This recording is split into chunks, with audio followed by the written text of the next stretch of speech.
Good morning, everybody. If you can have your seats, please. And I think we're late. We're about half an hour. So it gives me great pleasure to be with you today and to congratulate the administration of Faculty of Medicine at Shams University for preparing and organizing this very, I hope, will be successful annual Congress. And this is the 44th Congress. We will start the first session in general surgery with the subspecialty of HBP. It's written HBP, well, but we usually say HBP. And it gives me great pleasure to introduce Professor Tyler Hugh, who's the Dean of Kansas School of Medicine and the Vice President of the American College of Surgeons. Thank you very much for being with us. And on my right-hand side is my dear friend, Professor Mohammed Fathi, who's the lead transplant surgeon now in Ain Shams and elsewhere, and in very renowned HBP surgery. We will be presenting, we'll start by Professor Tyler, and then we will go on for four talks, including transplant and liver trauma and the biliary trauma tumors, and a technical tip presented by Hatem, so I think it will be a very interesting session. Professor Tyler, I learned that you presented this morning about the rural surgery and the place of rural surgery, which is a very important topic, and remind me by our late Professor Rifat Kamil, if you know him, there is a book in Egypt that appeared, I would say, 30 years ago about the tropical surgery. So yeah, I think it was more or less the same insights. And I missed this, so I hope that we can talk about it later on. So thinking like a leader is the topic of Professor Tyler, and I think this is a very important topic coming from a real leader in the surgical world in the United States of America and around the globe. So thank you very much, and the floor is yours.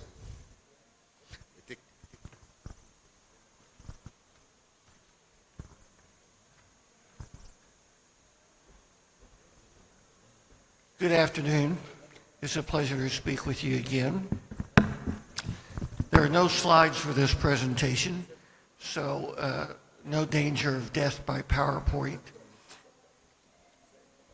I'm again deeply honored to be your guest. I've been in ACS leadership for amazingly almost 25 years. It seems like about 10 minutes. But I've been privileged to be the fly on the wall in a lot of interesting, important meetings. I've learned a lot from some major leaders. Most of my remarks will be to those of you who are becoming leaders or young surgeons who aspire to be leaders, because there's no lack of knowledge and experience in leadership among the individuals I've met here. I think an example of one of the meetings that I attended was in February 22, when the coronavirus started. And Dave Hoyt asked me to be part of our task force on COVID for American surgery. It was an example of Dr. Hoyt's exceedingly great leadership. And I learned about VUCA moments at that time. VUCA moments are volatile, uncertain, complex, and ambiguous. And that seems to be the theme. For most leadership problems. I want to also say that I'm pretty humble coming before you today. My country's only 248 years old. Our oldest surgical society was founded in 1880. And the college itself, the American College of Surgeons, is only 111 years old. Compare that to Egypt, which, as in Dr. Mohi's book, it all started in Egypt. Historically, you have a tradition of over 5,000 years. So I am talking about leadership to the descendants of pharaohs and great physicians. I am going to talk about aspects which I think may be universal leadership, but I recognize that different cultures and different venues require different kinds of leadership. I hope that my remarks, those that you find useful or helpful to you, and those that do not fit, you can ignore. And perhaps if you visit the United States, it will help you understand my sometimes rather chaotic nation. About 25 years ago, a surgeon leaned over to me while I was at a meeting like this and said, "Would you like to run our ACS website?" And not knowing any better, I said, "Sure."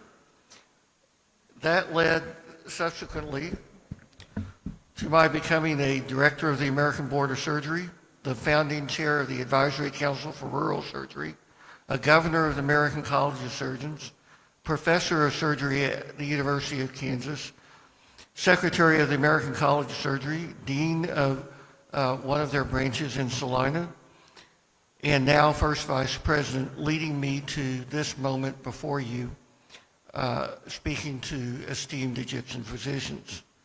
I wish I could tell you that was all planned out at every stage of the way. I knew exactly what I was doing. I would agree with some of the leaders I met today. I'm just as surprised to be in leadership as they were. You have to realize that it can be an accidental move into leadership, and I hope that I can give you some tips along the way so you can learn from the experiences and some of the errors I made. Quick background, I'm the first physician in my family ever. The reason I'm standing here is because a plastic surgeon who is a member of the American College of Surgeons saved my life as a newborn when he repaired my cleft palate. I think I was destined to be a surgeon from that moment on. His name was Dr. Dean Kipp, and though he was not a great leader in the sense of the American College of Surgeons, he, like all surgeons are leaders. I think we sometimes tend not to stress that in our training, and it's important that we do so. So here are some of the things I learned along the way. The first is, leadership doesn't mean that you have a title. The real aspects of leadership are attitude, situational awareness, and self-awareness. If you have those, you are likely to become a leader, and in fact, you can develop those characteristics, and you should if you want to survive in leadership. An example of that is Tom Cogbill, a good friend of mine, who's now passed away, who was the first director of the American Board of Surgery, who was representing community surgeons. He was a person who had all of those characteristics, and within 6 years he was the chair of the American Board of Surgery. I think we would have followed him whether he had the chair position or not. He was a leader. You can lead without having a title. Next is situational awareness, a term I learned during the 27 years I was flying airplanes privately. It's one thing to be aware that you're in a situation. It's different to be aware of all of the situation. In flying, it's like, how is the pilot feeling? What's your physical condition? The airplanes in the air around you, the weather currently and predicted, the terrain that you're flying over, alternatives for landing, and on and on. If you ignore these kind of factors, you're doomed to create disaster for yourself. The same is true in leadership. Just like flying, no flight is static, no leadership situation is static. As Dr. Boyd pointed out this morning, change is constant and inevitable. So you have to constantly update your idea of the situation. Drawing a picture of the situation and forcing reality to match it will lead to failure. And in order to have situational awareness, you have to have self-awareness. If you take leadership training or have a leadership coach like I do, you'll find that most of it, almost all of it, is an exploration of self. How do you react to situations? What are the emotions that you tend to follow when you're under stress? And the reason that's so important is that if you make decisions under the influence of high emotion, about 80% of the time you're going to wish you hadn't made that decision. So it's important to become aware of yourself, understand your own emotions, not control them, but understand them. And rather than using them as your guiding force, use your intellect. Do not let your emotions run your decisions. I think, again, flying helped me with that. I can tell you the two emotions I had in flying. One was exhilaration. It was so great to fly like a bird. That was dangerous because if I just let the joy ride me along, pretty soon I lost situational awareness. The other is fear, where you suddenly realize, I think this plane could go down. And so you have to compartmentalize that fear and control your emotions. I think you need to know that leadership's not a direct path. It certainly hasn't been in my case. You can set goals and that sort of thing, but it's really your attitude. And the other thing is, whatever your starting job is, be good at that. You can't be a lousy surgeon and expect anybody to ask you to run a surgery department. Focus on the job at hand, and you'll find that opportunities come to you. The other thing is that leaders have to put mission above self. If you're in leadership for yourself, for something that brings you prestige and power, you may get that temporarily, but you will almost certainly lose it. Leadership is about others.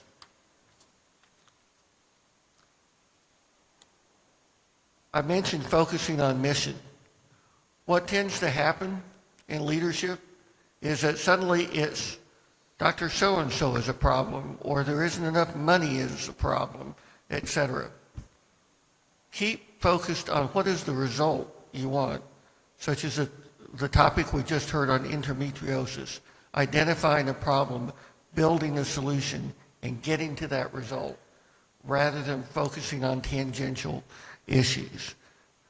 If you think somebody has a personality problem and you just need to push through that, I guarantee you personalities are the hardest thing in the world to change. But convincing someone that you have something in common and share the same mission is not nearly as hard, and it's a lot less emotionally and financially expensive. I think the next point is to remain humble. I've met a lot of leaders, you notice I didn't say great leaders, just leaders, who don't listen, they're resistant to change, and the idea that they could be wrong, well, that just doesn't come up. That's a great big yawning trap for a leader. If you depend on only yourself, you are doomed to failure. Collective intelligence is a real thing. It's a lot easier to ask for help than ask for help out of a disaster of your own making. So remain humble, ask for help. Do not try to be the infallible, all-knowing leader. Pretty soon they'll find out you're both fallible and not that great a leader. You know, I adhere to the concept of constructive failure. Now, I don't set out to fail. You know, none of us want to fail. But when everything goes right, don't walk away from that experience going, I know everything. Success doesn't mean you're perfect. And failure always teaches you something. So when you have a good day and everything's successful, don't accept that as perfection. When you have a bad day and things are not working out right, learn from that failure and learn from it quickly.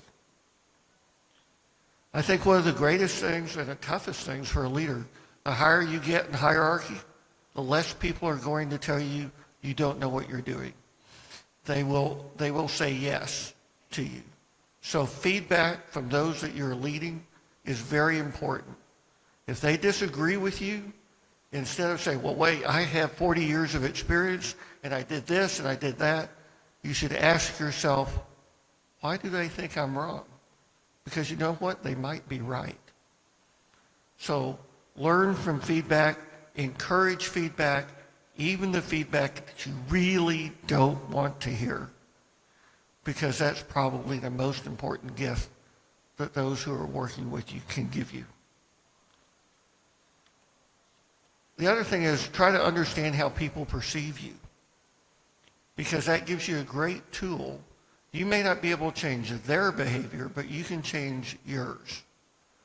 If you're felt to be the sort of person that doesn't listen or makes decisions too quickly, use that to your advantage to change your approach to your coworkers. There are a lot of things I don't know in life. A lot of times I'm right. But when I decide I'm right and I won't listen to anybody else, that's when things really go sideways. Now, I've found, Dave Hort was an example, Tom Cogbill was an example, Patricia Newman, who visited here once, is an example. They make leadership look easy. It is not easy. And it's really not all it's cracked up to be. As I said to one of the people I met yesterday, the bigger the office, the bigger the problems that come into the office. So it's not easy. And every time you move from one leadership position to another, you need to remember, laminate it, put it in your wallet. What got you here won't get you there. Every time you come to a new leadership position, there'll be things you don't know that you need to learn and different approaches that you need to take. So I suggest very strongly that you be self-aware of where your new deficits are. You might have been good at the chief of surgery position, but being dean, well, I found out some things I didn't know pretty quick. So be prepared. And finally, I would say be intentional. Don't just react. When you accept a leadership position, please define what it is you want to accomplish in that. Stay with it so that people know where you're going, as opposed to moving from this to that, etc. Real accomplishment and fulfillment and happiness in leadership comes from accomplishing a mission. Everything else is secondary. So with those few minor nuggets, I hope it's something you will remember and think about. Leadership is not about you, it's about others. And that's what will make you happy. Thank you. Thank you very much, Professor Tyler, for this very interesting talk. And I think the tips and tricks you alluded to for leadership, whether at all levels, at a higher administrative level or in professional level in the surgery, as the chief of surgery or something, I think is very beneficial for our young colleagues here, and they're really eye-opening. And I like very much several points, all points of course, but several that will stay in mind about the feedback and the importance of the feedback, even if the feedback from your colleagues and the youngest is you don't like, or the things that you don't want to hear, still you have to hear. And I heard a lot of them in my lifetime. So thank you very much. And we'll keep the question to the end if there are any questions or comments. Thank you, and it's my pleasure to continue the topic of leadership with a typical example of a leadership. Dr. Mahmoud Medini, who was a leadership for living donor liver transplantation in Egypt, he actually changed the concept of an operation to a program. He was a leadership as a dean of University of Ain Shams Medical School of Medicine, and he was a typical example of leadership in the university as a head of the university. So I think it is a continuation of your lecture, and he will speak about living donor liver transplantation, 1,500 cases over 2 decades. Thank you, Dr. Mahmoud. And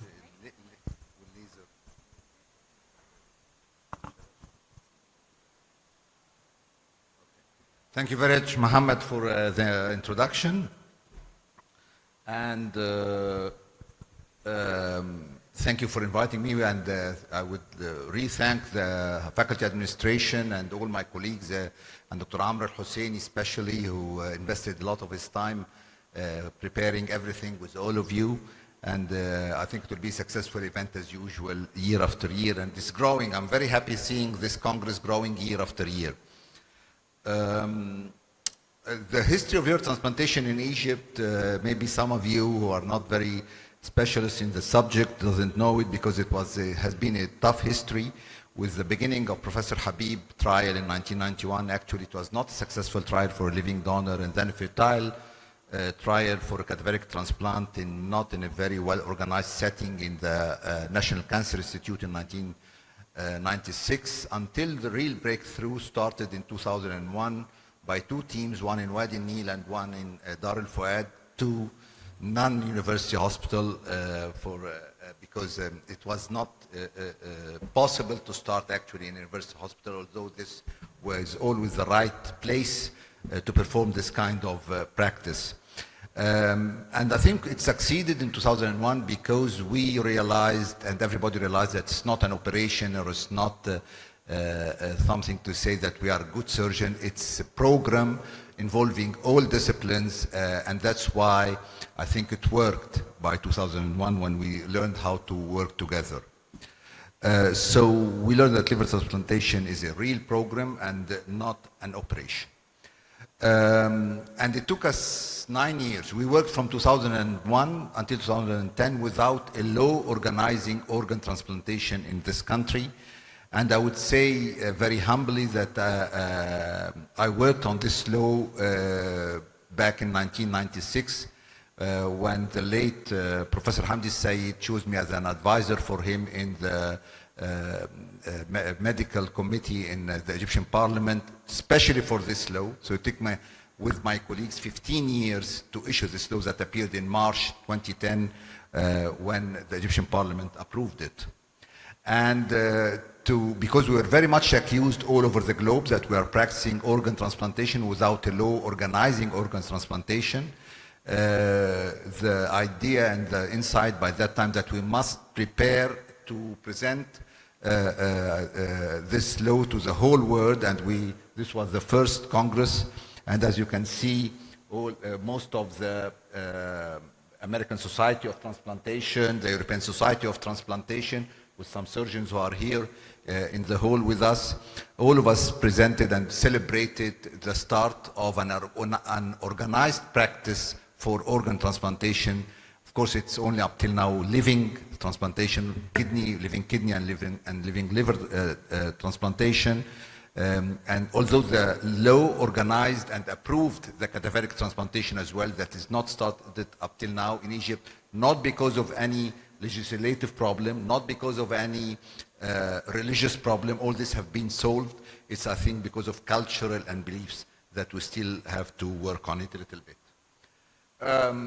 Since 2001, as I told you, we started only in 2 centers, and Ain Shams was leading maybe in both of them.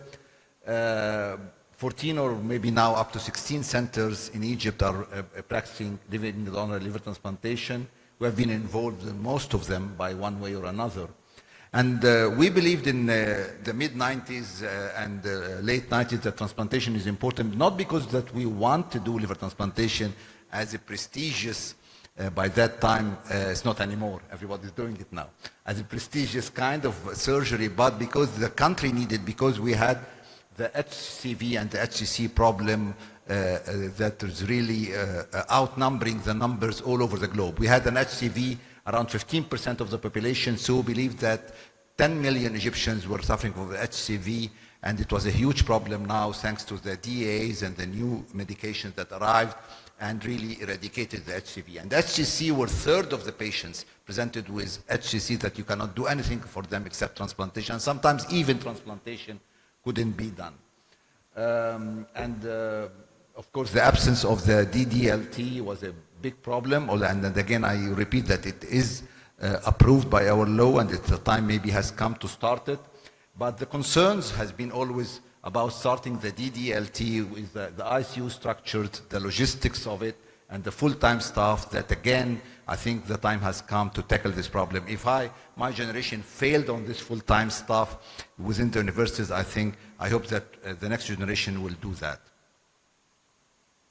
And this is our ASCO team, or the NSHAM Center for Organ Transplant team numbers over years and years, starting from 2001 up till the end of last year. And as you can see, we started in Wadi Nil, then we were insisting to move to Ain Shams because this is the right place to do it in the university, and we have a smaller center in Egypt there. So the same team is practicing up till now in these three centers, with the majority of cases nowadays, day after day, getting more and more in Ain Shams Center for Organ Transplant. You can see the number we're increasing, that we reach in 2011, 2012 up to 120 cases per year, and then it stayed stationary with COVID impact in 2020 and 2021 when our practice shrinked. Obviously, because of the COVID, we stopped in 2020 for 4 months. We gave up transplantation totally, and then we realized that it's not the right practice because patients are dying.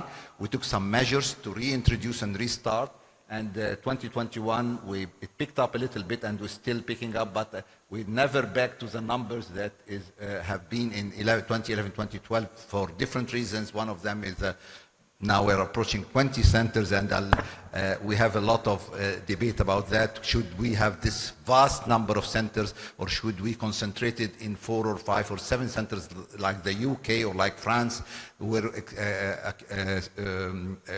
experience could be accumulated more rapidly with the best results and the least complication and the most cost effectiveness. So since 2001, as I said, we did 1,509 cases, the majority 1,428 adults, and only 81 cases pediatrics. And when we look to the indication for LDLT in our country, as you can see, obviously more than 50 cases, or approaching 50% of the cases were due to HCV and stage liver disease, and around a third of our cases due to HCC on top, mostly on top of HCV and stage liver disease. 20% different reasons, as you can see on the right-hand side: the fulminant hepatic failure, autoimmune hepatitis, primary sclerosing cholangitis, bad carrier syndrome, or cryptogenic cirrhosis, up to 20% of our cases, with some of them very challenging cases like the fulminant hepatic failure. This is usually done in the cadaveric setup, but we're doing it in the living donor setup. It's not an easy task to prepare a living donor in 24 to 48 hours. This is, I can tell you, was a really hard job, and thanks to the whole team who really managed to do this in few cases.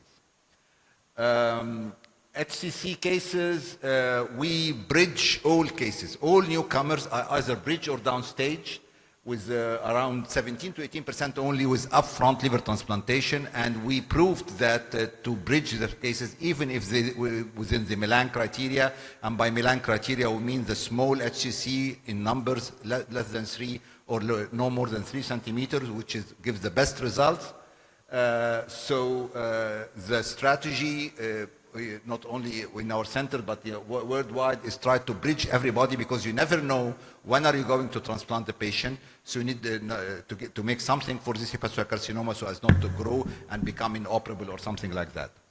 And we proved in this paper a few years ago that the 1-year survival is better, around 93%, and the median follow-up for nearly 2 years with no tumor recurrence, even with the downstaging of a huge number of cases.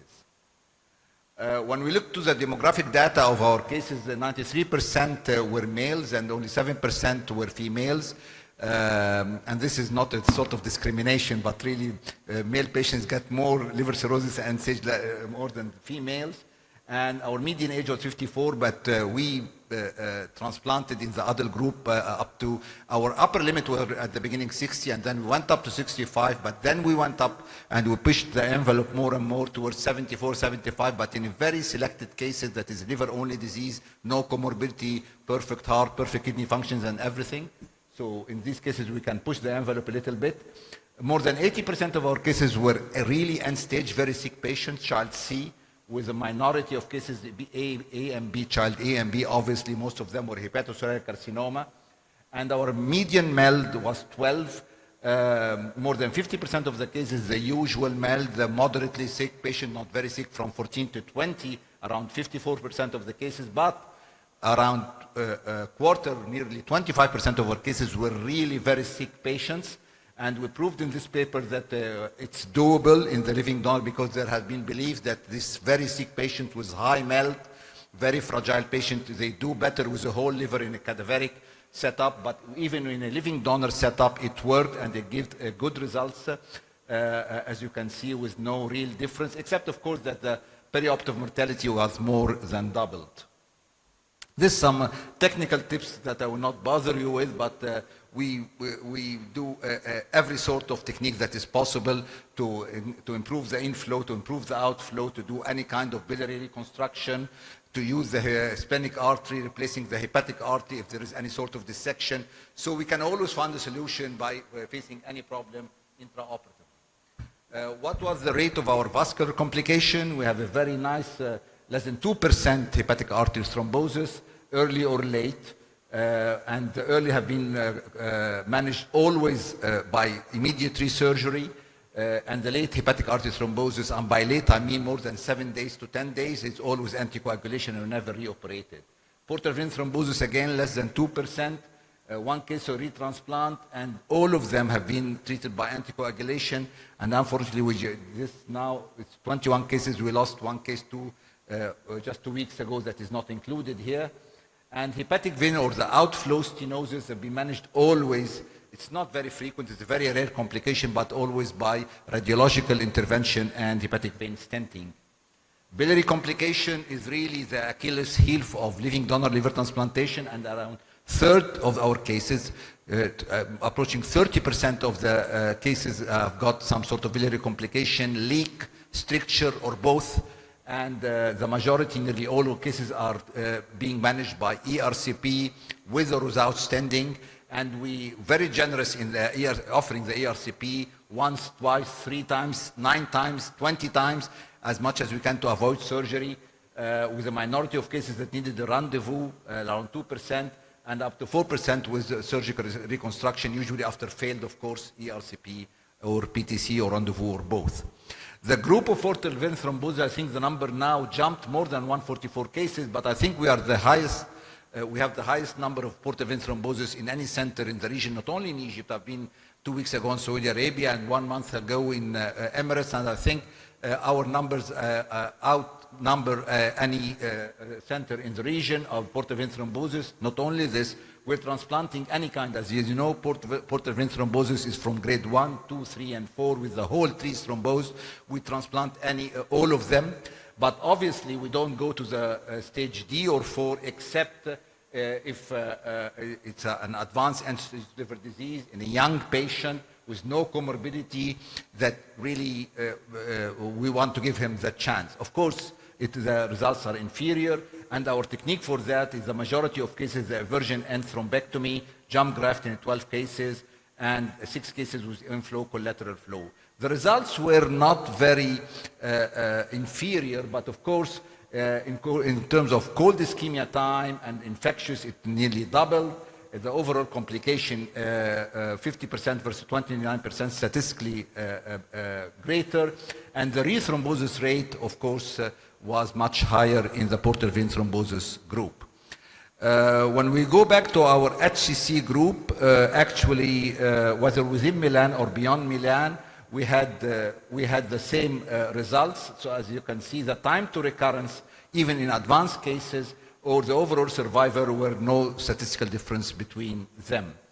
I'll skip this slide because it's very technical, but it's only the Barcelona Clinic liver cancer staging system, which we added to it the liver transplantation, the resection, or the combined treatment, or the tear that was not included in the original one. Now it's getting included.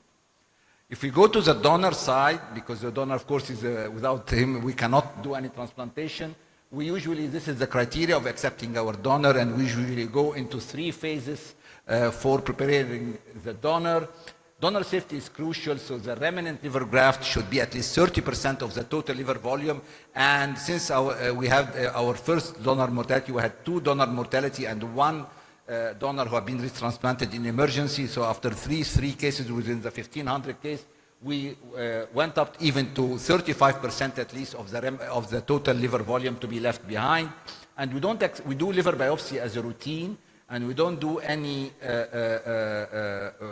donation except if the remnant liver, if the steatosis is less than 15%, if we're taking the right liver graft, but we can go up to 20% if we're taking a smaller liver graft, that is the left liver graft. The majority of our cases was the right liver graft without the middle hepatic vein, more than 90% of cases. Difficult cases, which is this 4%, that is the right liver graft with the middle hepatic vein, and we stopped this. We pursued this for 3-4 years, and we think it's dangerous for the donor, so we stopped it. And we took some cases, very nice, around 4% left liver graft, that is segment 2, 3, and 4, for an adult, which is not doable elsewhere. And these are the criteria when to take a left lobe for an adult.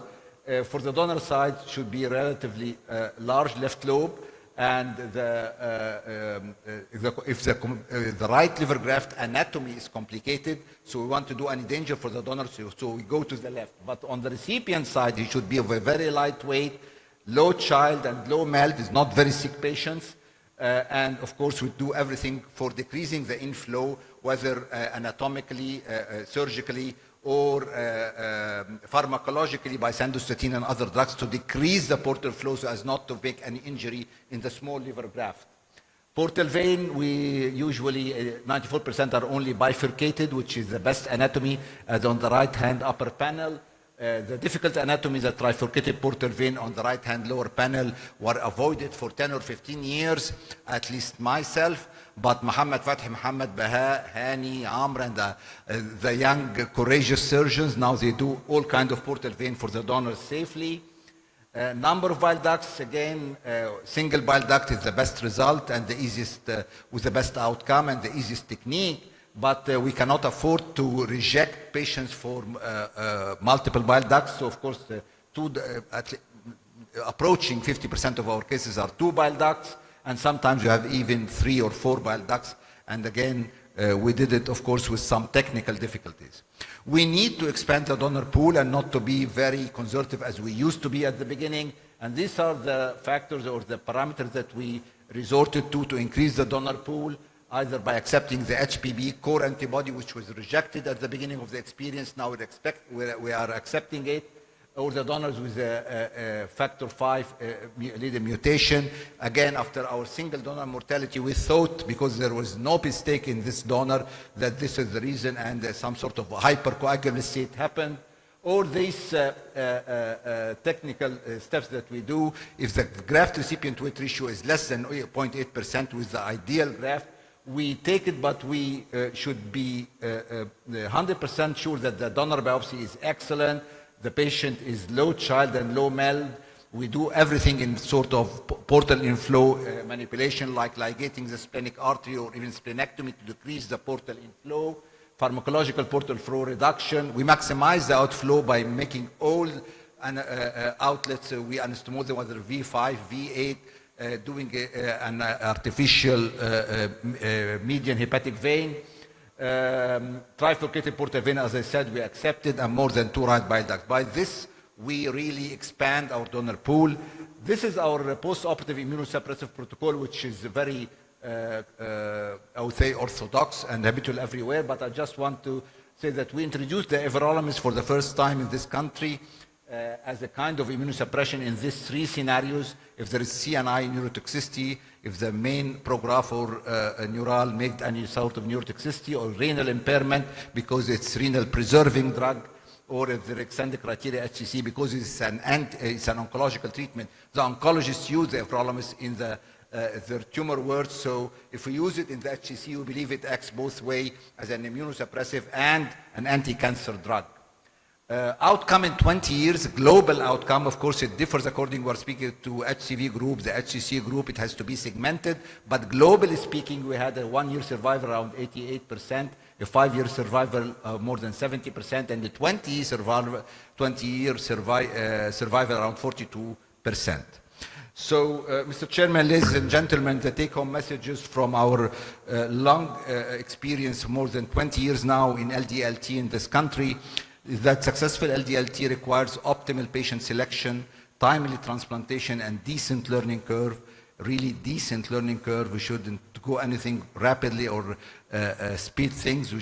Things should take its time. In HCC patient, which our preferred group of patients, we bridging all patients is the must. Downstaging may explore the tumor biology, and we say that the test of time, because if you downstage or do a bridge and your HCC recurred within less than 3 months while the patient is on the waiting list, then this patient has got an aggressive HCC that maybe it's better not to transplant him. Following introducing the DEAs, because the HCV was the really unmet need before the DEAs, but now after solving the problem of HCV all over the world, I think the current unmet needs in the transplant world is minimizing the CNI toxicity, which is inevitable, and the HCC recurrence that really we didn't find because it's really very aggressive when it recurs in the transplanted patient who are under immunosuppression. Just for the practice of transplant in the country as a whole, I would say that introduction of liver transplantation program in an appropriate healthcare facility always raises the bar to meet the high expectation this practice needs. And this has been proved. The healthcare facility where it's performing liver transplantation, all departments, not only surgery or anesthesia or ICU, even the blood bank, the lab, the radiology workup, the nursing, everything wants to be up to the practice, so really the level of practicing and the level of expertise goes up, and this is very beneficial for a given healthcare facility. And I think that the time has come that to start the deceased organ transplant program with professional general efforts in high traffic centers, and I repeat, in high traffic centers, and I would say in university centers, because by default it's a research-based practice, where best expertise, sustainability, and research-based practice should be present away from any pandemonium, and I mean the word. I would like to end by thanking my whole team in Ain Shams University, Wadi Nil, and Egypt Air, and this is everybody, the nursing, the technicians, and everybody in Ain Shams performing this over the last 20 years. Some of them are missing here and practicing elsewhere, again, thanks to them, but I think it has become a good school to start this practice and to learn everything about it. Thank you very much. Thank you, Dr. Mahmoud, for the elegant and informative lecture exploring 20 years of practice. I think the question at the end. Okay. Thank you, Mohammed. And then it's your time. It gives me great pleasure to present my dear friend and colleague, Professor Mohammed Fathi, who's a really gifted surgeon in the HBP and liver transplantation. He has a great achievement and is going to enlighten us now in the talk about guidelines for the management of liver trauma. Thank you, Mohammed. Thank you to Mahmoud for presentation, and I want to thank also Dr. Mohi Al-Banna, because he had a great effort to push this protocol. He was has enthusiasm for the idea and to improve this protocol. This protocol is first version. I think it will have a lot of modification. The idea of the protocol come from three scenarios that a lot of us face. You have a patient with a liver trauma, and you know there is a liver trauma, so you explore this patient and you find no bleeding. So we did a lot of unnecessary exploration. The second scenario is the patient with a liver trauma and you decide to go conservative and he deteriorate and you lost the patient. The third scenario is that you know that he is a liver trauma and you are exploring the patient, but you don't have a scheme what you will find. If you have IVC injury, what you are going to do. If you have a portal injury, what you are going to do. It's very difficult to have the decision for the first time inside the OR. So the protocol is just giving an idea to what we'll expect to find, and in every situation, what are the possible solutions.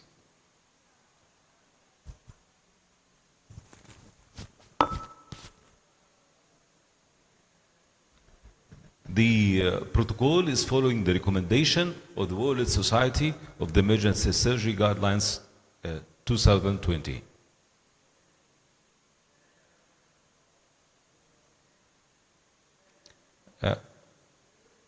It depends, the management of liver trauma is mainly dependent on the hemodynamics of the patient. So we will see that we'll divide the patient into hemodynamically stable and hemodynamically unstable. And this is the decision, this is the decisive point to choose which pathway the patient will pass. So at first we have to know who is the hemodynamically unstable patient. So there is a criteria for these patients. Any patient with systolic blood pressure less than 80 with a manifestation of shock, or maybe blood pressure more than 80, but he has to take more polysis, more crystalloids, more transfusions, he is in vasopressors. There is shortness of respiratory rate more than 20, if there is base deficit more than 5, transfusion requirement more than 4 units of RBCs within the first 8 hours. This is considered a hemodynamically unstable patient. And we have another category which is called transient responders. These patients shows a transient response to your medication and then become unstable again.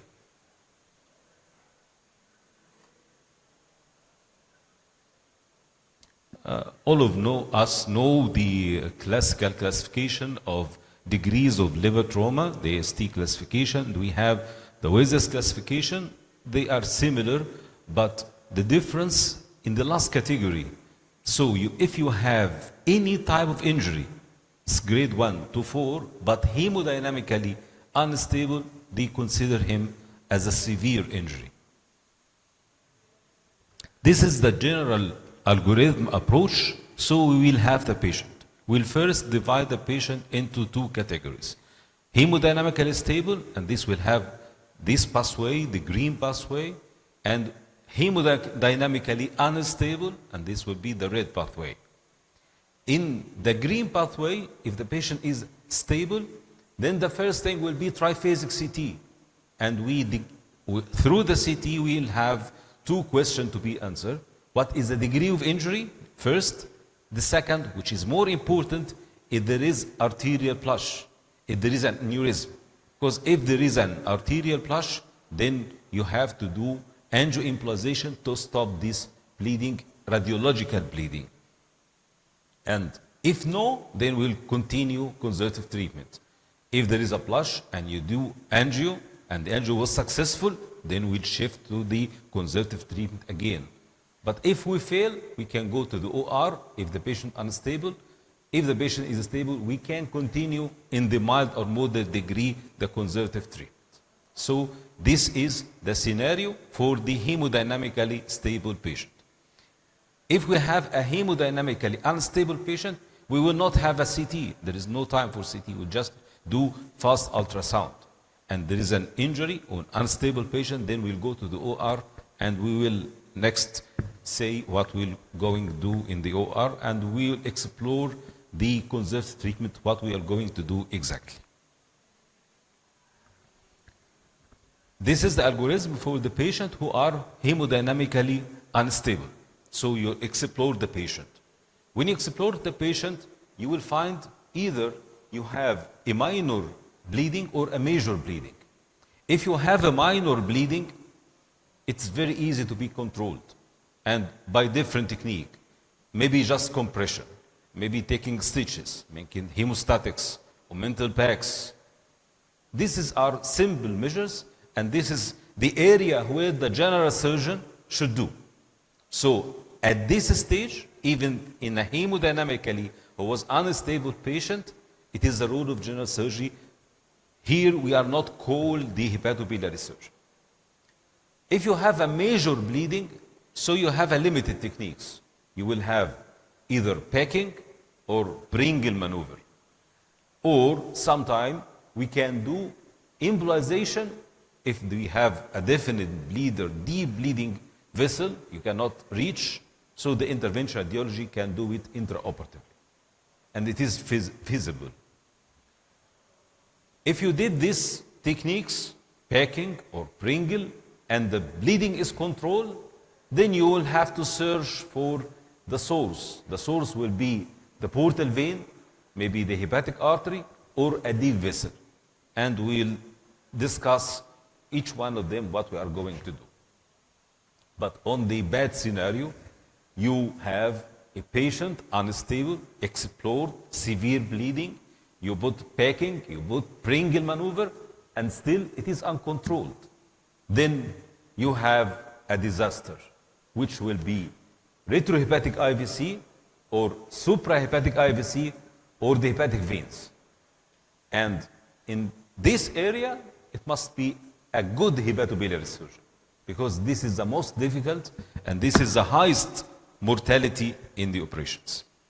If you have a suprahepatic IVC injury, so you have to access this suprahepatic IVC through the diaphragm, opening the diaphragm, or through the thoracotomy.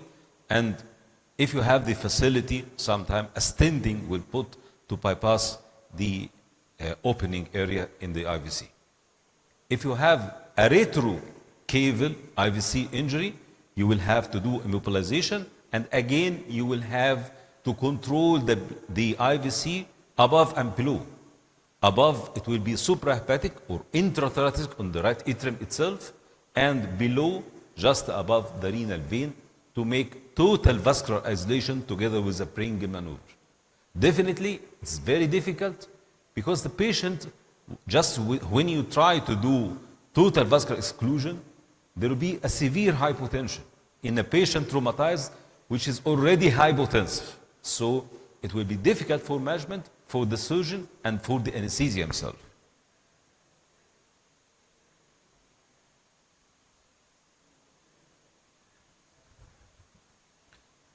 Going to some details, we try to make everything is clear. We try to minimize the opinion in every step.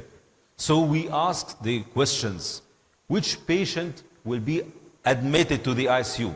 Is any liver patient, trauma patient, should go to the ICU? No. Patient with moderate or severe lesions. This is the first one. Then you will do the CT and do angioembolization, as we have short say, and we'll do a clinical follow-up. What is a clinical follow-up? What is the lab you are going to ask for? What is the ultrasound you are, and what is the frequency? All of this is written just to make it clear, and we don't have an opinion for everyone. Some questions like bed rest. Should the patient with liver trauma in a bed rest, and how long? And if he's going to do a sports, he's going to do gym, he will ask you, when I can go to the gym?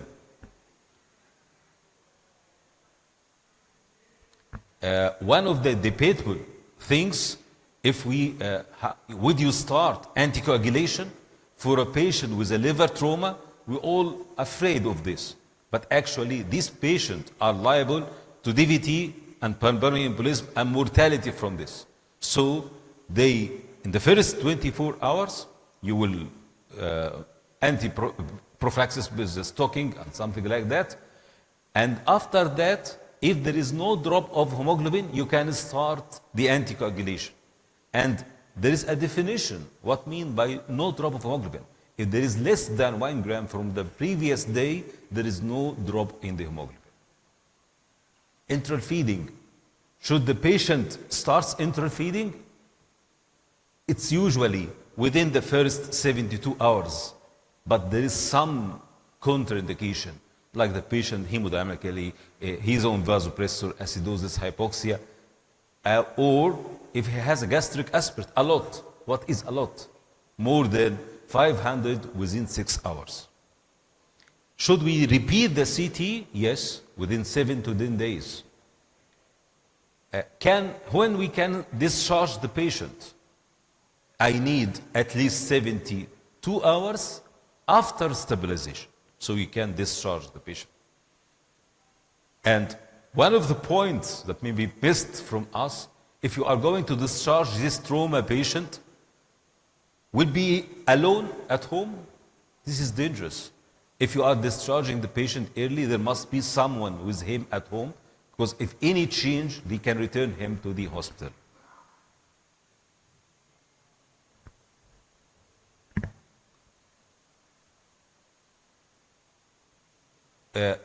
Is the patient has to make a regular follow-up? No. If he has developed any symptom, he will come for follow-up. They consider exploratory laparoscopy as a part of the conservative treatment. So in some patients, if they are associated injury, you are afraid there is an intestinal injury or something like that, you can do laparoscopy just to look for. They don't consider this as an operative. They consider it's a part of the conservative treatment. Very small hint about penetrating traumas. Can we manage a liver trauma, penetrating trauma conservatively? Actually, yes. Even if it is high velocity injury, the low velocity injury, yes, you can. In a high velocity injury, actually, no. They said yes, but in 90% will need exploration. So the firearm injuries for the liver mostly will need an operative treatment. The last thing, we said that we have two scenarios. The patient, he was conservative treatment, and then the patient will operative. This is a summary of the operative management, what we are going to do. Actually, I think 2 months ago, we did a workshop for liver trauma. It takes from us about 10 hours to explore these points. So we are just today making hints on the techniques, on the ideas. If you are going to do exploration, you have to have in your mind target. What is your target? Your target is to stop the bleeding. Your target to stop bile leak if possible, easily. But you are not targeting to control everything or to manage everything. There is no time for this. So you have to stick to what we call it damage control surgery in this hemodynamically unstable patient. The patient will be explored midline, but sometimes we do a right subcostal incision, and usually in the presence of hepatobiliary surgeons, and we first compress the liver by 2 hands for 15, 20 minutes just to control bleeding and see what is going on. We'll do packing for all quadrants of the abdomen, and we remove the packs below, then above. And the last pack will be the liver. And if you find a splenic tear, you do splenectomy first. Because when you manage or trying to manage the liver trauma, sometimes you have to do Pringle maneuver. If you did Pringle maneuver and you have a splenic injury, the bleeding will increase. So if you have an associated splenic injury, you will have to go for splenectomy first. And as we say that you will find 2 scenarios, minor bleeding, which is very easy, and this should be managed by the general surgeon. Either if you found a tear and it's not bleeding, don't disturb this tear. Leave it alone. All the study says don't disturbing the unbleeding tear in the liver. If you have some bleeding, you can control by pressure, hemostatics, sutures, omental, whatever. This is a minor bleeding. If there is a major bleeding, we will do the packing and we will do the Pringle maneuver for 15, maybe 20 minutes to control the bleeding. And if the bleeding is controlled, this indicates that we have either it is a portal, it is arterial, or it is a deep vessel. If it is a deep vessel, we call it tracheotomy. You just open or enlarge the fissure in the liver so you can identify the bleeder and take stitch in it. If you have a bleeding from the portal vein, this is a very difficult scenario, and they divide the bleeding the portal vein suprapancreatic and retropancreatic. Definitely the retropancreatic is the more dangerous and the more difficult. The suprapancreatic, you may have to do cholecystectomy to expose the portal vein easily. We do clamming above and below and try to repair the portal vein. If it is a retropancreatic, you do full mobilization of the duodenum, but sometimes it will be difficult again. But usually, the retropancreatic injury is associated with pancreatic injury. So they said you can complete the injury and end by distal splenectomy to expose the portal vein and try to repair. But if all of these measures fail and the patient is totally unstable, can we ligate the main portal vein? Yes, you can. We try to avoid this. But in certain situations, when this is the last resort, you can ligate the main portal vein. But you are afraid of two things, the bowel infarctions and the portal hypertension that will be developed after ligation of the portal vein. So if you did this, you have to explore the patient second day, second look laparotomy, to exclude bowel gangrene, and they measure the portal flow. If it is above 40, they do any sort of portocaval or mesocaval shunts to decrease the portal. And most of the study, they don't need this. Usually the pressure decreases gradually. If there is an injury for right or left portal vein, you can do resection this part and ligation of this branch of the portal vein, because sometimes, most of the time, it will be difficult to repair a sectorial branch of the portal vein. If you found the bleeding is from the hepatic artery itself, if it is right hepatic artery or left hepatic artery, you can ligate this artery. But if it is the main hepatic artery, try to repair it. If you fail, you can ligate it. The problem, if you have a portal and arterial injury, which is common, it is incompatible with life. So, in this situation, you will choose to ligate one and repair the other. Mostly, we'll try to repair the portal because it's more easier and ligate the artery.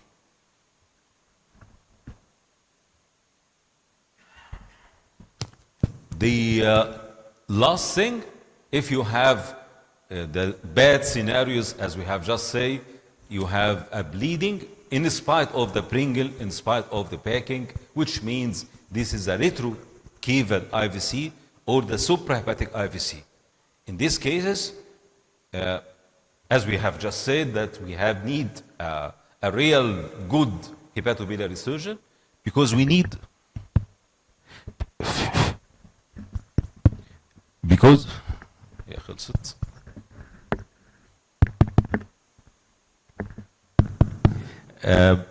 we'll need to expose the IVC, we need to clamping the IVC above and below the site of injury. There is a lot of research and trials of stenting of the IVC to bypass this, and there are different techniques described to bypassing this hole in the IVC that you usually don't see. The success rate is very low, but this is the last chance for him. This is what we call the REPOA, the restorative endovascular balloon occlusion for aorta and for the IVC. This is a brief of our protocol. It's a first version. I think it needs a lot of modification, but I think it's a trial just to arrange our mind if we are going to dealing with a patient with liver trauma in the emergency, in the situations that we are usually not prepared for it. Thank you. Thank you, Mohammed, for the effort you took with your colleagues to construct this guideline for Ain Shams and others, actually. And as you said, it's the first version and it needs some revisit, of course, but it's a good start. And thank you very much for that. Now we have, in the interest of time, because we're a bit late, we have to move to the next speaker, Professor Mohammed Baha, another gifted HBP and liver transplant surgeon. And Mohammed has been working now more than 20 years in the field with vast experience, and he's going to present to us guidelines for the management of biliary tract tumors. Good afternoon. Thanks, Professor Dr. Mahmoud Mitini, and thanks, Chairperson. Also, thanks, Professor Dr. Mohil Banna for this invitation to talk about biliary tract cancer guidelines.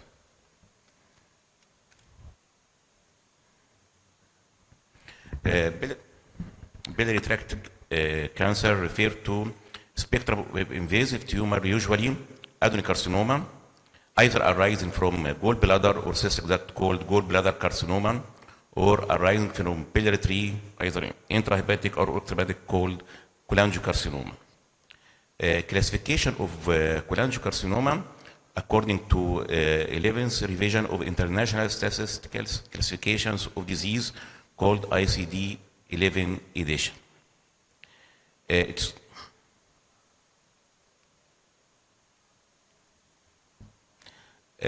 classified as intrahepatic or extrahepatic. Intrahepatic is arising from bile ductule proximal to the second order of the bile duct, and extrahepatic classified is perihilar and distal. Perihilar is called Klatskin tumor, the most common site. It's arising in the right duct and or left duct and or the junction, and distal duct is arising from epithelium distal to cystic duct insertion.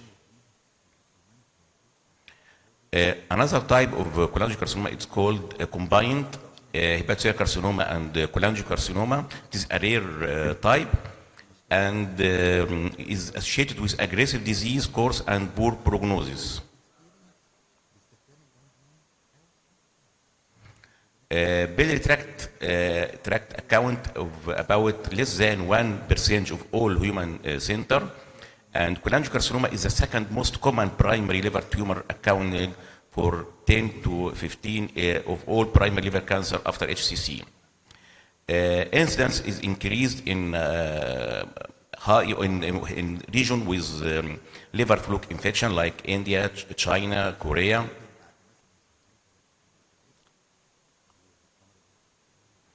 What are the risk factors of cholangiocarcinoma and gallbladder carcinoma? هذا في مشكلة.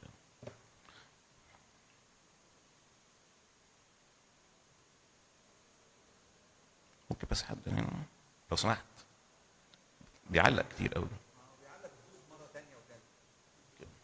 ماشي. As regard risk factor of cholangiocarcinoma, the key feature is chronic inflammation of biliary epithelium. It is like stricture, like benign stricture, primary sclerosing cholangitis, or stones, especially intraductal, intrahepatic stones, or dilatation in the biliary system, coliducal and Caroli disease. Another risk factor like hepatitis B virus and virus C, and also newly studies show obesity and diabetes. It is also risk factor for cholangiocarcinoma.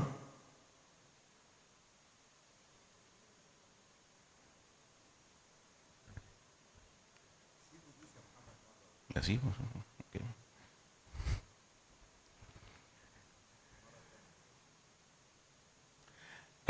As regard gallbladder, the risk factor is increased with age.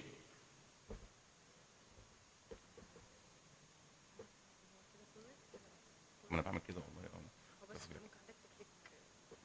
والله. واحد جامد. ماشي ميرسي.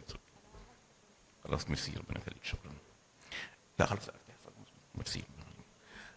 Risk of the gallbladder carcinoma increase with the age and more common in women than men. Also gallbladder stones is the strongest risk factor. Another risk factor like porcine gallbladder, gallbladder polyp, chronic malformation.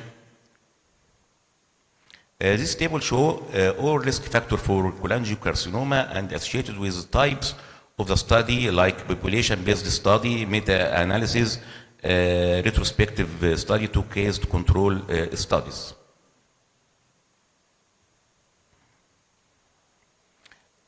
As regard how to screening of the risk factor which is developed to gallbladder cholangiocarcinoma, The guidelines for surveillance of patients with primary sclerosing cholangitis are available. It is annual imaging with MRI or MRCP, followed by ERCP to take breath cytology is generally recommended. Other risk factor has not yet been established as a screening program. For diagnosis of cholangiocarcinoma and gallbladder carcinoma, first is clinical, like symptom of obstructive jaundice in case of gallbladder calcular cholangiocarcinoma. Obstructive jaundice typical dark urine, itching, clay stool, and it is very important sometimes of patient presented with itching precede jaundice 3 or 6 months, and this patient is examined in the dermatologist doctor, and he is prescribed for this patient cortisone. This condition may be for 3 or 6 months till jaundice appear. And it's very important to confirm an anatomical location to subtype classification, intrahepatic or perihilar or distal cholangiocarcinoma or gallbladder carcinoma, and also gallbladder carcinoma according to the site of the infundus or cystic duct of infundibular. Why is this important? Because each subtype requiring individualized workup and assessment. So biliary tumor should be classified according to ICD-11 criteria. We do for diagnosis liver function as routine, and also search for underlying liver disease, hepatitis B, hepatitis C, choledochal cyst, primary sclerosing cholangitis. For all biliary tract cancer, we do CT imaging. This for extent for primary disease and also for nodal and search for metastasis. For distal and perihilar and intrahepatic, it is very important to do MRCP to do the level of obstruction, and also MRI to know the vascular and the nodal assessment.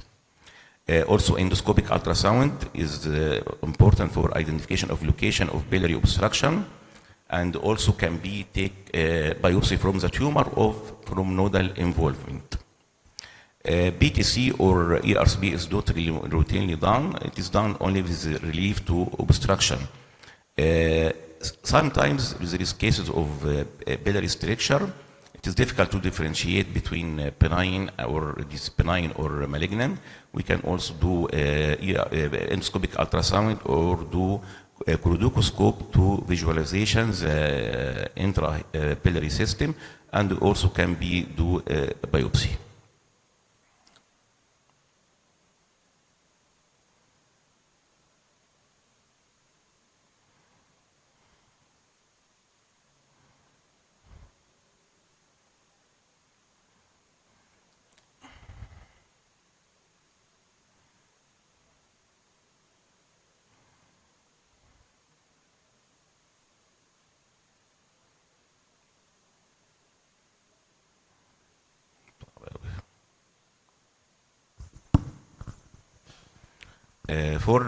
For staging of the patient, patient performance analysis is very important, and also medical history comorbidity, and also level of obstruction and hepatic vascular lymph node invasion. MRI and MRCP is very important also, and CT for nodal and metastatic extension.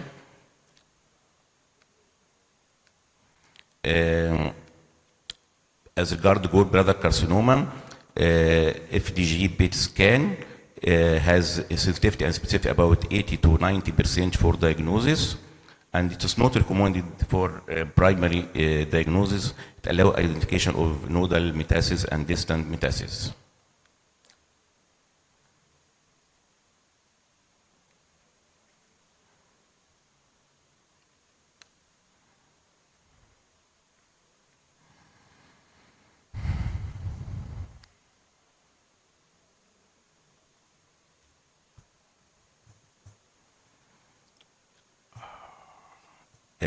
as regard perihilar, it's most common site of cholangiocarcinoma. It is subclassified according to BSMO classification. It is give idea about level of obstruction, not the vascular or nodal involvement. It is 4 type 1 and 2 and 3 and A, B, and type 4.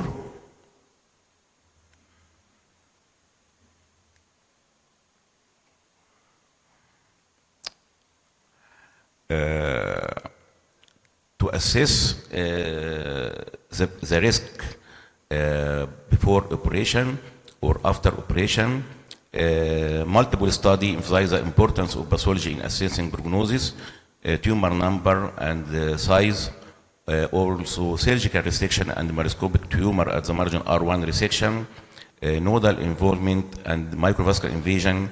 It's recognized the negative prognostic factor.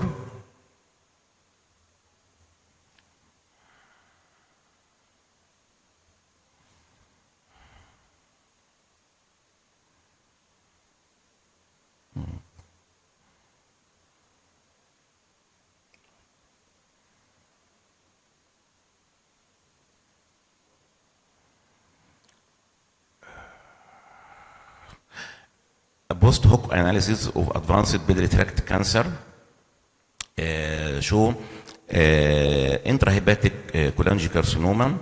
It is more favorable natural history, especially in case with this limit to the liver, and give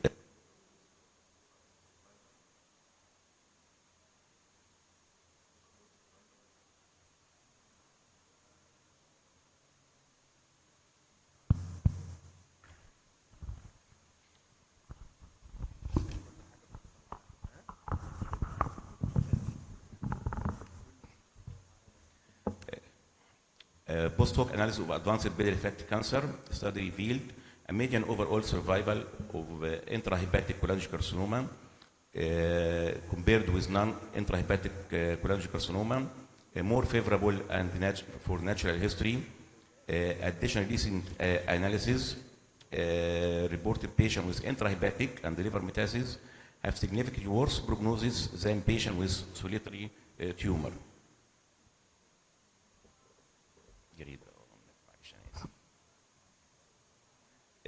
We talk about the management of local and local regional disease. The surgery is at present is the only modality that can cure this biliary tract cancer.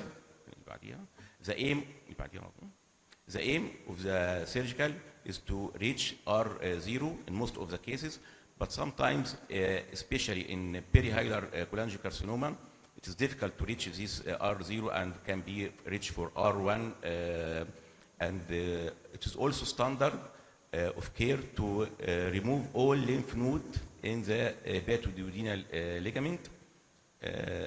If do resection of the liver in type 3, A or B, the future remnant and anatomy require portal vein embolization, especially if we do formal right or extended right hepatectomy. Next.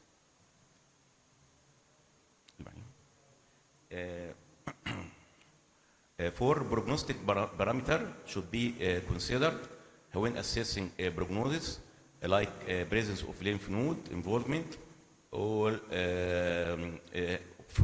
hepatoduodenal ligament during the surgery, and also vascular involvement is affected or not. Next. Biliary changes, as you say before, ERCP, BTC before resection. Non-tumor related factor also as primary sclerosing cholangitis is very important. Okay. For surgical treatment, according to BSMO classification for perihilar cholangiocarcinoma, for type 1 and 2, we do on-block resection of the extrahepatic bile duct and also gallbladder, and also regional lymphadenectomy, and do Roux-en-Y hepatogenostomy. For type 3 as above, we add either type 3A right hepatectomy or type 3B left hepatectomy. For type 4 usually resectable, not usually resectable, but maybe do extended right or left hepatectomy according to the biliary anatomy. In stage 2 to stage 4, we must remove segment 1. Next. Next. Next. Next. Okay, ماشي. بقى recommendation بقى عشان نطلع كمان. Okay. Okay. For recommendation and summary of ESMO guidelines, biliary tract cancer should be classified according to ICD-11 criteria. A core biopsy should be obtained for diagnostic pathology and molecular profiling before any non-surgical treatment. In patients with distal and perihilar cholangiocarcinoma without extraductal metastasis, BTC or ERCP, guided biopsy should be carried out to obtain adequate tissue. Okay.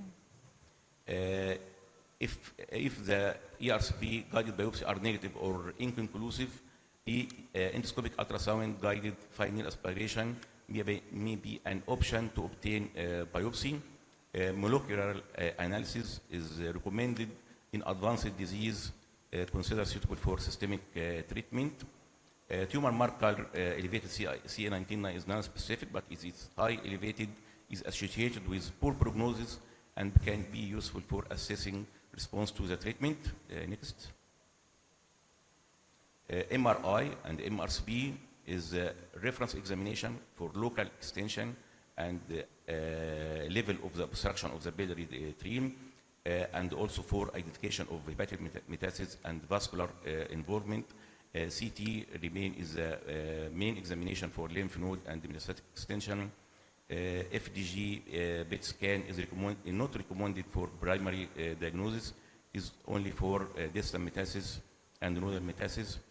Subtype of perihilar cholangiocarcinoma, it's classified according to SMO classifications. Radical surgery with lymphadenectomy is the only curative treatment of biliary tract cancer. Radiological imaging should be carried before ERCP or BTC in patient with jaundice. Consideration of non-tumor related factor like primary sclerosing cholangitis, comorbidity, it is very important as resection carries significant risk of mortality. Right portal vein embolization is needed to induce hypertrophy of the future liver remnant. Liver transplantation is not considered a standard treatment for perihilar cholangiocarcinoma. It is only in Mayo Clinic, and participation in clinical trial should be encouraged.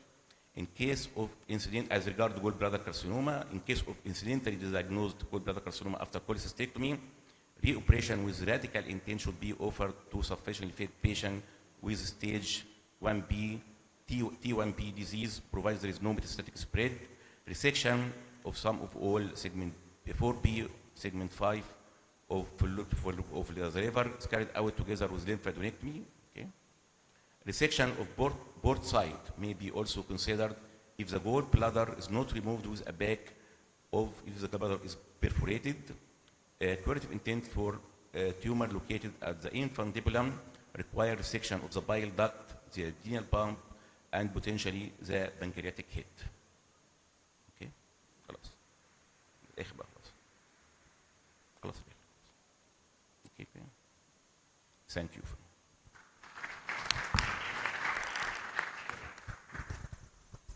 Thank you, Dr. Muhammad Baha, for this informative lecture of a hot topic, difficult topic in hepatobiliary, which is the malignancy guidelines.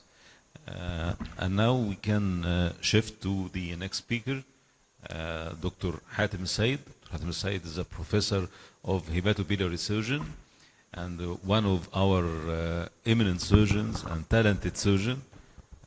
He's speaking about drawing Y isolated biliary limb versus the conventional reconstruction after pancreatic head resection in novel technique. First, thank you for the invitation and thank you for the introduction. Today we will discuss a new technique in the reconstruction after pancreatic head resection. بيعلق فعلا.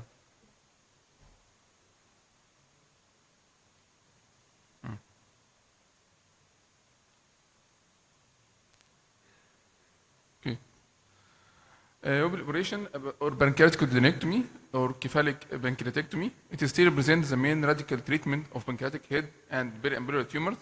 Post-operative pancreatic fistula is the most common complication, occurring in about 5 to 26% of the patients. Other complications we may encounter: delayed gastric emptying, biliary fistula, hemorrhage, sepsis, and wound-related complications, chest and other organs related complications. In 2016, the International Study Group updated the definition of the pancreatic fistula. The first definition was in 2005, then the update was in 2016. The definition of the clinically relevant fistula is defined as a drain output of any measurable amount of fluid with amylase level more than 3 times the maximum normal level, associated with, and this is the new addition, associated with a clinically relevant condition related directly to the fistula. So they classified the fistula into first grade, they called biochemical leak. Previously it was called grade A, then they changed the name to biochemical leak. Then grade B and grade C. First grade, which is biochemical leak, the patient just has amylase in the fluid in the drain, more than 3 times normal. No other relevant symptoms or signs or complications. Just biochemical finding in the drain, so they called it biochemical leak. Grade B, the patient started to have some complications. For example, persisting drainage more than 3 weeks, clinically relevant changes in the management of the fistula, like adding sandostatin or something, percutaneous or endoscopic drainage of any collection, and maybe angiographic embolization of bleeding due to the fistula. But the patient, there is no reoperation or mortality or organ failure. If any of these 3 happen, it is grade C. Reoperation related to the fistula and organ failure or death. To solve the issue, we have 2 pathways, either to improve the technique or to decrease the impact of the leakage. To improve the technique, we may work on the type of the anastomosis and use of stent. The benefit of internal or external stent across pancreatico-enteric anastomosis remains controversial. Most researchers, there is no difference to use stent or not.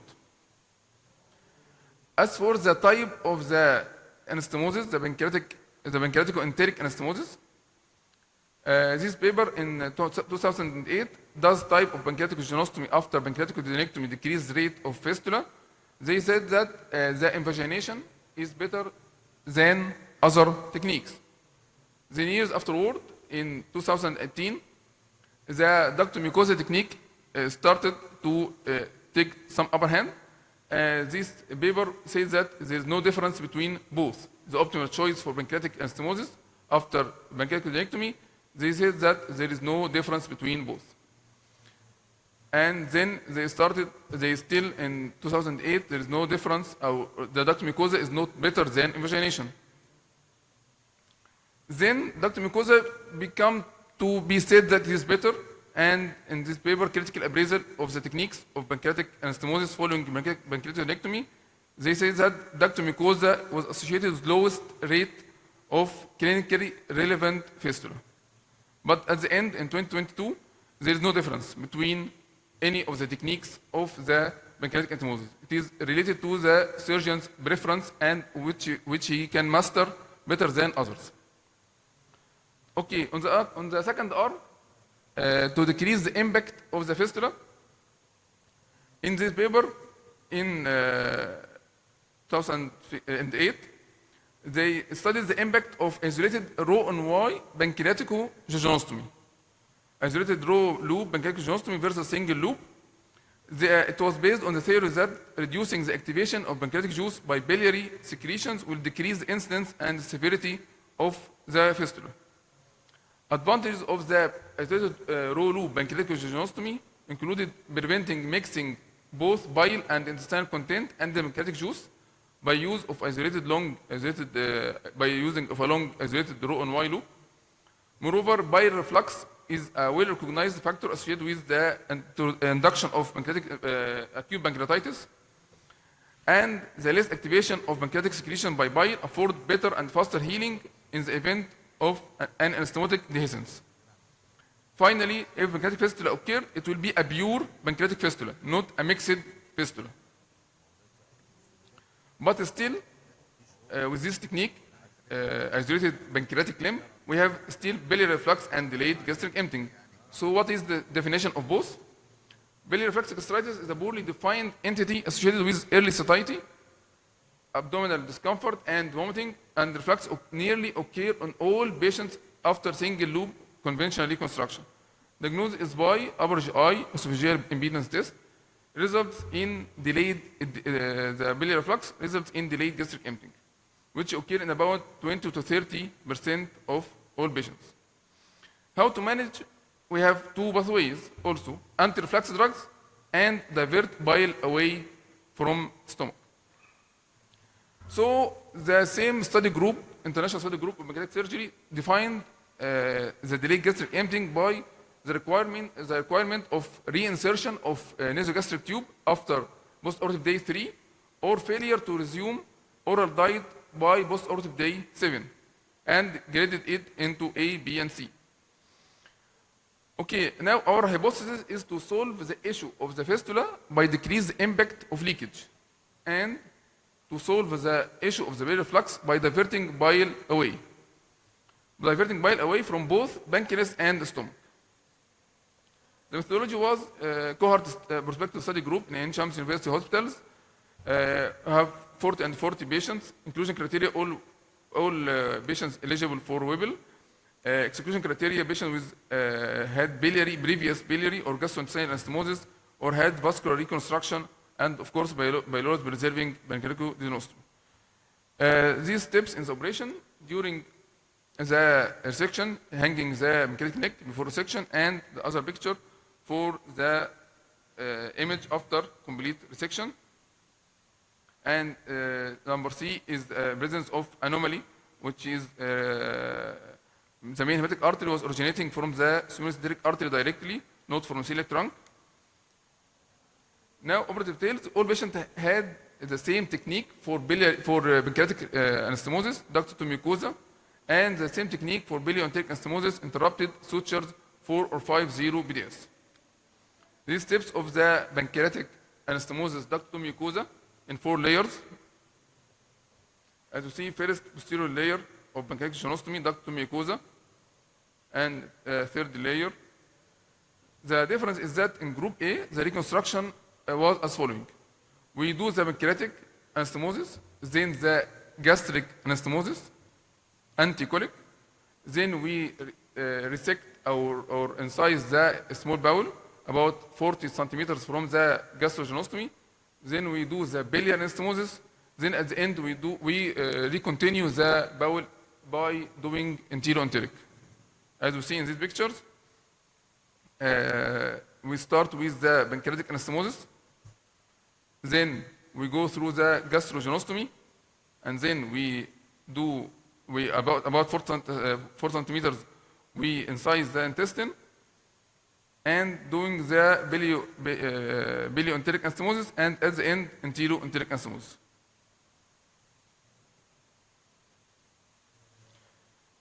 Post-operative and demographic data: age 6, male, female. Pre-operative data: jaundice, weight loss, abdominal pain, and diabetes, and other items. Operative data were operative time, mean blood loss, blood transfusion units, pancreatic texture, hard or soft, and site of the duct. Post-operative data, of course, the most important is the pancreatic fistula and delayed gastric emptying, and other items like pulmonary complications, hepaticojeanostomy, gastrojeanostomy, and wound infection, cholangitis, and other items till the mortality. We put definitions for every item. The pancreatic fistula and the biliary fistula and the delayed gastric emptying, we adopted the definitions of the international study group. The post-operative bleeding was defined as a need for more than 2 units of blood transfusion after 24 hours of surgery, or need to reoperation to control bleeding. Operative mortality was defined as death during the same admission or within 30 days of surgery. The advantages and disadvantages of the Rho and Y isolated biliary limb. Disadvantage, it is more lengthy operation, more anastomosis with more risk of leakage, shorter bowel, about 60 centimeter lost in the biliary limb, and some traction on the mesentery. On the other hand, the advantage is, the advantage were much less biliary reflux, less delayed gastric emptying, no mix between biliary and pancreatic secretions. The primary result, we did not finish yet the study. The primary result, the pancreatic fistula in group A was 6 patients out of 18. 3 of them had biochemical leak, 2 of them grade B, conservative for 2 weeks. One of the patient had recurrent attacks of bleeding, which is grade C, and had to be explored twice. Group B, 7 patients out of 20, 4 cases were grade B, conservative. 1 case was grade C, had bleeding and underwent exploration. 2 cases grade C had sepsis and ended with mortality. This example of one of the cases in the group A, the isolated biliary limb, it had bleeding 7 days after the operation, underwent exploration. Perforation was found in the stapler line of the blind loop of the Rho loop, stump blew out, and what was repaired by the modified Gambi, sutures were taken, and the leakage was controlled, and the bleeding was also controlled. Still, after the operation, a few days later, he had some leakage, as we see. We kept the drain in place. We used sandostatin, which is debatable, fat-free diet, and guard against infection. But at the end, after about 2 weeks later, the fistula was controlled, and the patient was discharged 1 week after that, and he started chemotherapy after being discharged with 2 weeks. Biliary reflux and delayed gastric emptying, group A, 2 cases out of 18, group B, 6 cases out of 20, bile leak, and group A, 2 of 18, and group B, 4 out of 20. To the best of our knowledge, this innovative technique was not discussed before in literature, and we expect that it may represent a good solution for both biliary gastritis and pancreatic fistula. Thank you.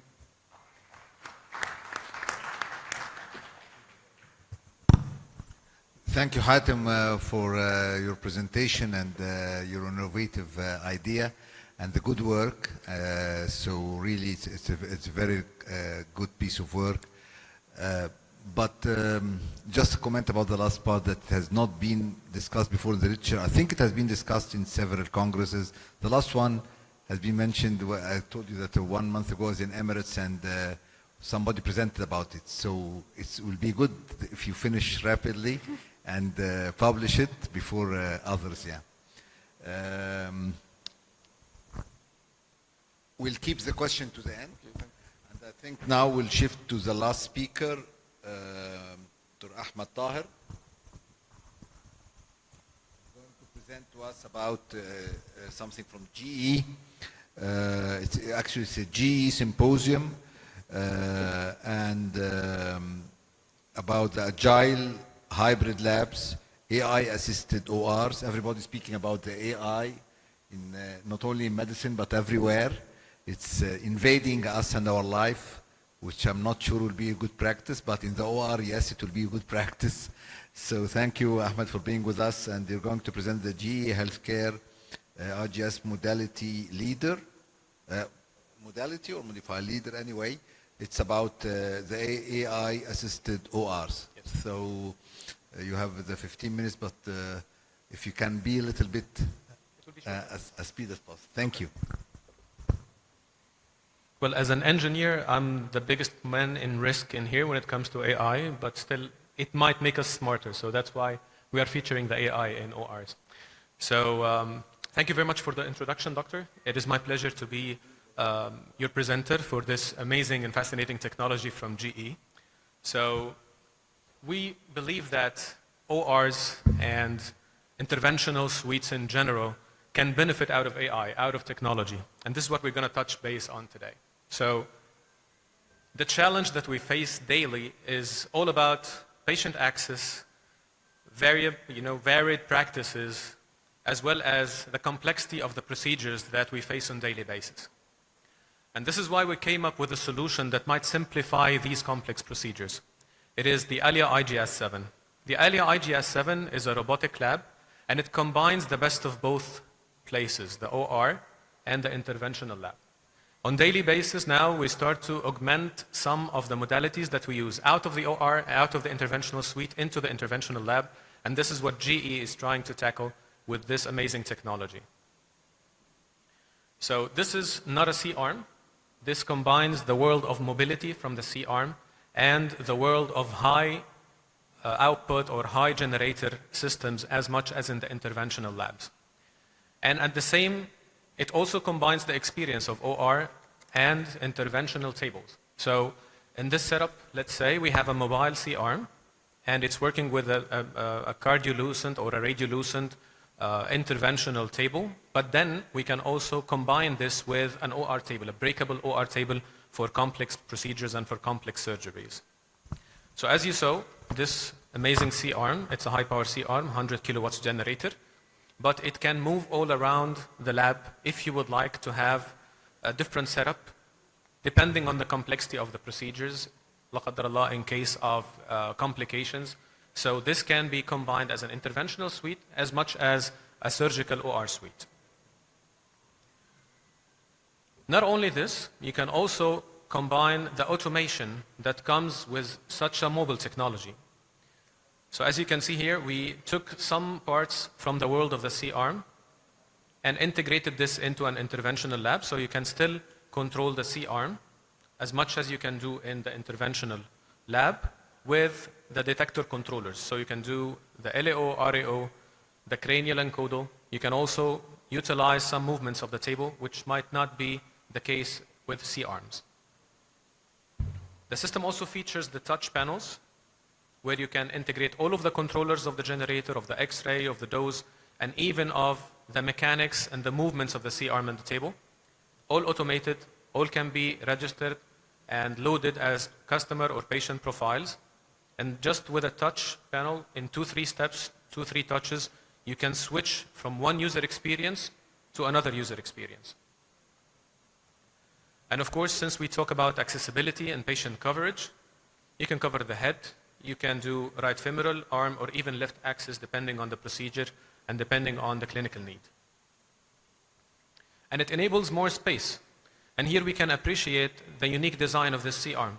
So unlike the floor or the ceiling suspended systems, there is usually some issues with the depth of the C-arm. So the maximum depth usually varies from 70 to 90 centimeters. In this case, it gives you a 107 centimeter depth, so you can use it into a coverage of up to 125 centimeters. So you can still do the com beam CT from the AP position, and this is unique about this system.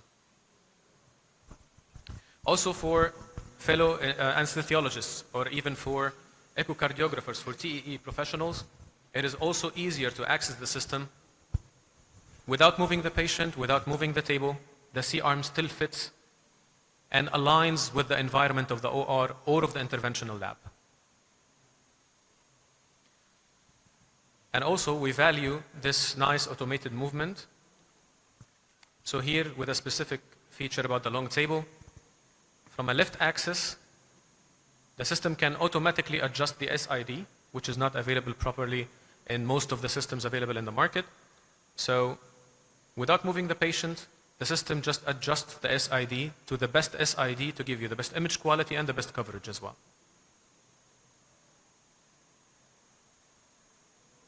This is why we believe that this solution is the best for you. Not only you, and even for your colleagues and for the rest of the department as well.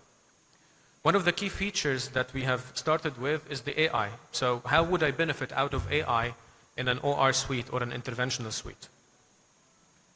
Well, it is simple. The system controls all of the parameters depending on the clinical application. The KV, the MA, the MS, the focal spot, the spectral filtration, and the detector dose, as well as the SID. So it's all done on your behalf. But still, you are the master, you can control these features, of course. Not only this, also the system features one of the very nice features when it comes to adapting the users with the image quality. It's called the MyIQ dose.